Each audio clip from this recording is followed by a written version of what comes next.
Okay then हम next tutorial की तरफ मूव करते हैं, नेक्स्ट टॉपिक की तरफ एक्चुअली, टेक्स्ट एंड फॉन्ट्स। तो हम टेक्स्ट और फॉन्ट्स को कैसे हम चेंज कर सकते हैं, तो मैं इसी ट्यूटोरियल में बता देता हूँ, हमें ज़्यादा बनाने की ज़रूरत नहीं है। ओके, तो इसी एक्चुअली फाइल में बता देता हूँ जो थर्ड कलर से यूनिट है। ओके, तो आप फॉन्ट फैमिली और फॉन्ट साइज़ वगैरह चेंज कर सकते हो फॉन्ट साइज़ स्टाइलिंग से, जो भी आपके स्टाइल में आता है। आप यहाँ पर भी CSS ऐड कर सकते हो, यहाँ पर भी ऐड कर सकते हो, that is entirely your choice. तो मैं अभी इंटरनल करता हूँ ताकि वो हमारे पुराने बाद वाले में मैच करें।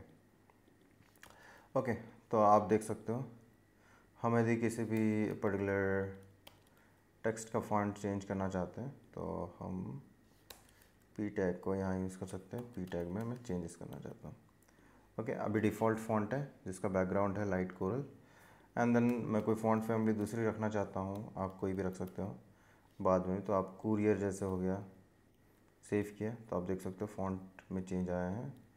Okay, and then multiple option है आपके पास, तो आप इस पर्टिकुलर ऑप्शन का यूज़ करते हो आप ये चेंजेस कर सकते हो। ओके, एंड इवन आप जो है फ़ॉन्ट फैमिली इंस्टॉल अलग से कर सकते हो fonts.google से।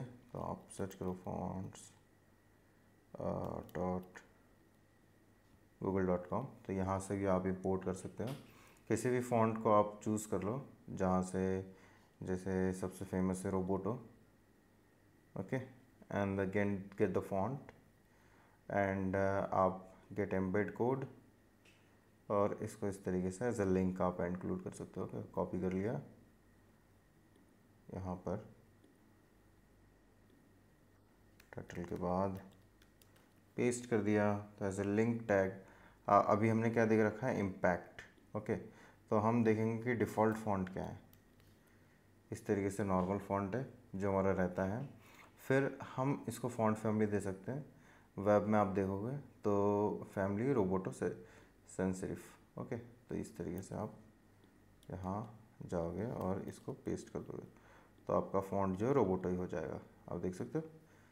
ओके, यदि मैं इसको हटा देता हूँ तो ये जो नॉर्मल सैंस सेरिफ होता है उसको ले लेगा। तो ये एक्चुअली फैमिली है ना, उसमें रियल फॉन्ट ये है।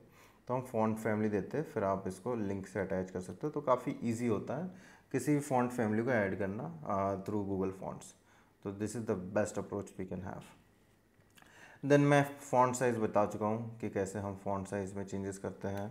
आपको फ़ॉन्ट साइज़ में चेंज करने के लिए फ़ॉन्ट साइज़ जो है नाम का प्रॉपर्टी देनी पड़ती है। आप उसमें डायरेक्टली टेक्सचुअल भी दे सकते हो, या आप रेम दे सकते हो 1.2 M या रैम। ओके, जो पर्टिकुलर पेरेंट के लिए होता है, और आपको अलग अलग ऑप्शन मिल जाएंगे। ओके, आप इवन इंच भी दे सकते हो मेरे हिसाब से, या इंच भी दे सकते हैं, सेंटीमीटर वो भी दे सकते हो आप। तो आपकी मर्ज़ी, आप किस तरीके से यूज़ करना चाहते हो। There is like vast option, पर आई ऑलवेज सजेस्ट M और rem, whatever you choose in between, and also we prefer pixels. Okay, so that's it. And text alignment, decoration and transformation तो हम कैसे करेंगे। तो अब इस text को हम सेंटर करने के लिए हमेशा टेक्स्ट अलाइन का यूज़ कर लेते हैं, जिसमें हम बताते हैं सेंटर करना है, या फिर आपको एंड में करना है, या फिर आपको, मतलब आपके पास मल्टीपल ऑप्शन है, तो आप कहाँ पर रखना चाहते हो, that is really up to you. Okay, तो इस तरीके से 100 पिक्सल या -100 पिक्सल, तो आप देख लो। मैं एक्चुअली ये ऑप्शन कभी यूज़ नहीं करता हूँ, मैं सिर्फ यहाँ पर सेंटर यूज़ करता हूँ and justify and and. So this is like all options I use, otherwise I don't literally use those. I use flex or grid to actually center everything. Okay, फिर हमारे पास टेक्स्ट ट्रांसफॉर्मेशन है। आप यदि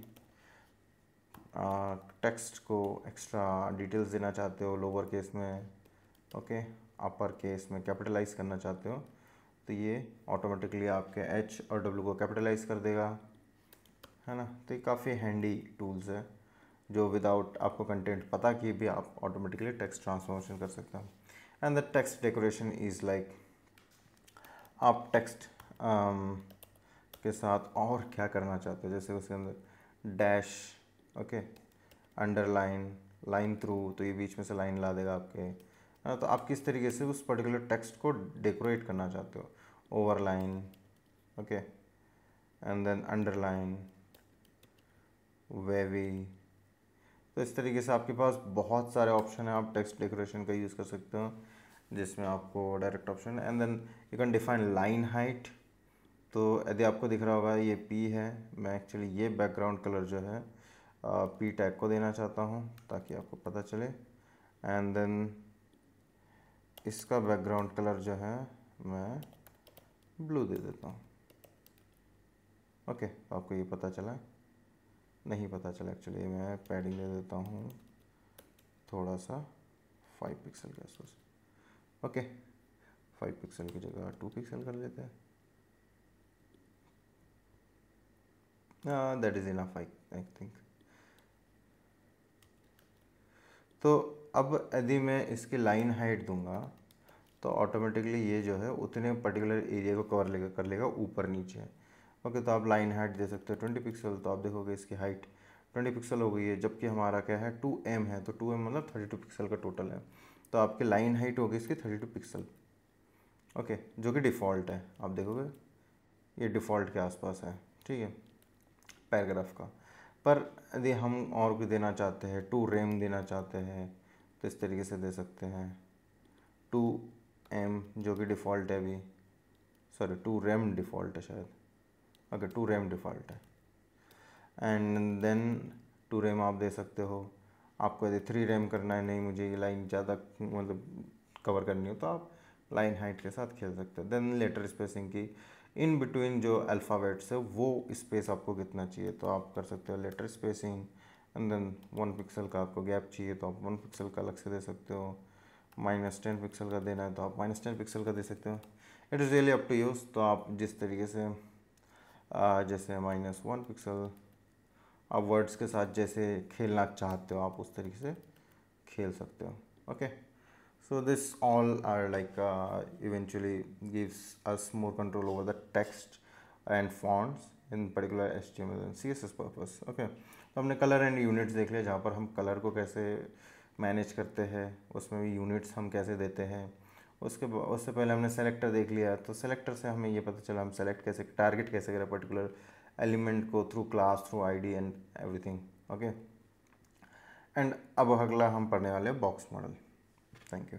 hello guys, like share and comment करना ना भूलें, और नए अपडेट्स के लिए डिस्क्रिप्शन एंड आई बटन को चेक करें, एंड 1-to-1 ट्यूटोरियल्स के लिए, 1-to-1 मेंटरशिप के लिए आप मुझे डायरेक्ट कॉन्टैक्ट कर सकते हो ईमेल पर। Thank you.